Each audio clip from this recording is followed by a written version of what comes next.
अब विचार करें कि हमें अब करना क्या है, किस तरह से करना है।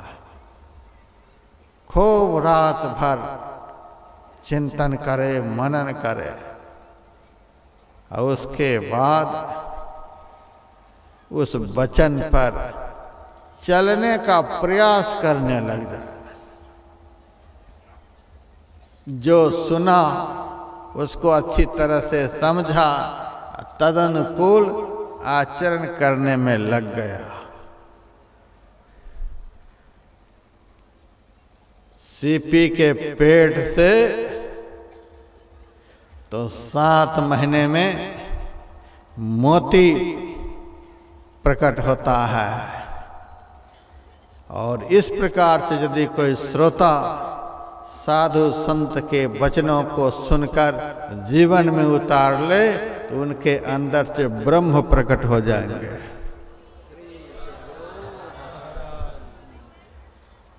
समझिए कितना बड़ा लाभ होगा। परमात्मा प्रकट होंगे आपके अंदर से। अभी तो सबके अंदर में हैं, और इन तीनों कामों को जो करेंगे उनके अंदर से बाहर भी हो जाएंगे। और आप लोग अंदर की आंख से अंदर में देखेंगे और बाहर की आंख से बाहर में भी देखेंगे। निराकार का आत्मदृष्टि से अनुभव करेंगे और साकार का चर्म दृष्टि से दर्शन करेंगे। इंद्रियों के द्वारा दर्शन होता है और आत्मा के द्वारा अनुभव होता है। साकार का दर्शन होता है, निराकार का अनुभव होता है। अनुभव अंदर में, दर्शन बाहर में।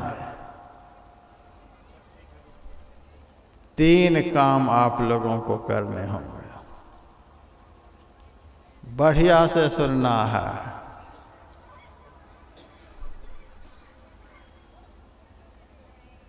भगवान श्री राम सीता जी की खोज में जंगल जंगल चले जा रहे हैं। सबरी की कुटिया में पहुंचे हैं। भाई लक्ष्मण उनके साथ में, और माँ सबरी को भक्ति का उपदेश दे रहे हैं और कह रहे हैं, सावधान सुनो धरु मन माही। एक ही श्रोता है, एक ही वक्ता, घनघोर जंगल, कितना एकांतिक वातावरण, तो भी भक्ति विषयक वार्ता इतनी गंभीर होती है कि थोड़ा सा भी ध्यान इधर उधर हो जाता है तो बात पल्ले नहीं पड़ती है, समझ में नहीं आती है। इसीलिए भगवान ने कहा, सावधान सुनो। एक श्रोता, एक वक्ता, घनघोर जंगल, एकांतिक वातावरण, तो भी सत्संग की बात, संत महापुरुषों की बात इतनी गंभीर होती है कि मन थोड़ा सा भी चंचल हुआ कि बात कांड से किस तरह से बाहर निकल जाएगी पता नहीं चलेगा। हम तो पूछ देते हैं लोगों से, गए थे सत्संग में? हाँ महाराज, खूब सत्संग किए। क्या सब सुने? अरे महाराज सुने तो बहुत कुछ। अरे बहुत कुछ में से 2-4 भी तो बताओ। तो वो तो महाराज आप बताएंगे, हम तो सुने थे। बताएंगे आप, हम तो सुने थे। तो 3 घंटा सुने क्या? अरे सुने थे, क्या सुने वो पता नहीं है, सुने थे। लेकिन क्या इसी तरह से सुनने से आपका कल्याण होगा? खूब सुने, क्या सुने वह आप बता दीजिए। इस प्रकार से नहीं सुनना है। सत्संग में आया कीजिए, संतों के वचन सुनीजिए, फिर अमल कमाया कीजिए, फिर अमल कमाया कीजिए। और हमारे परदादा गुरु ने कहा, सखी सीख सुनी गुनी गांठ बांधो, ठाठ ठठ सत्संग करे। जब रंग संग अपंग आलिरी, अंग सतमत मन मरे। बैठिए बैठिए बैठिए। सखी सीख सुनी। हमारे परदादा गुरु संत तुलसी साहब कहते हैं, हे सखी, संत के मुंह से जो वचन निकले उसको सुनो।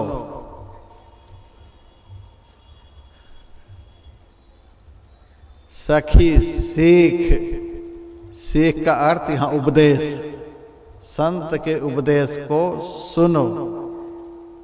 गुनी, उसके ऊपर विचार करो, मंथन करो। फिर उसके बाद गांठ बांधो। बंधन यदि ढीला ढाला रह जाए तो कब खुल जाएगा पता नहीं।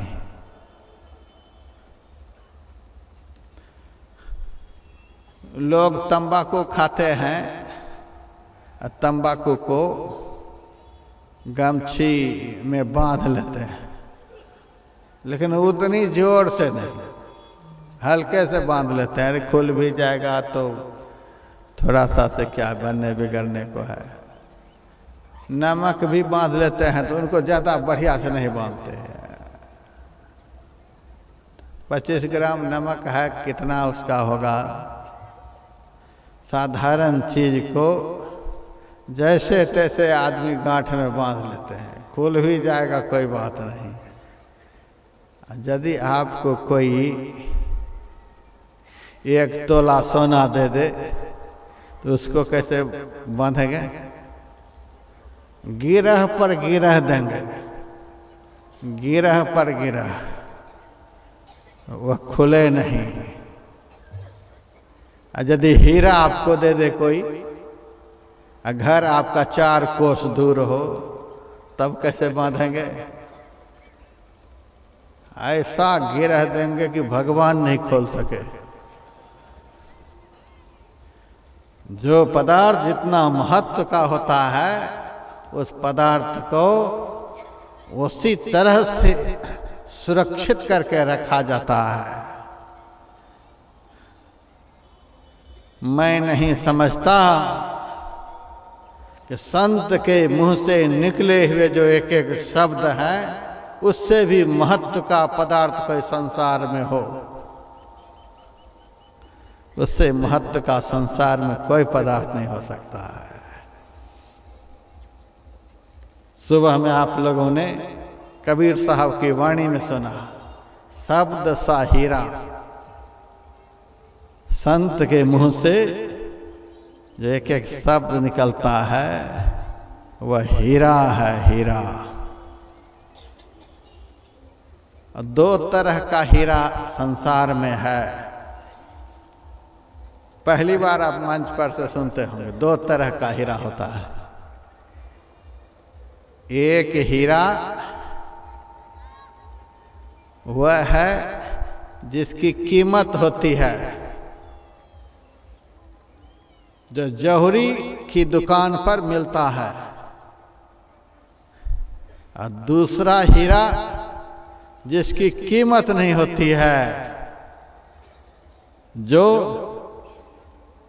संत सद्गुरु की कृपा से किसी भाग्यवान भजनिक पुरुष को प्राप्त होता है। संत के मुंह से निकले हुए एक एक वचन हीरा है।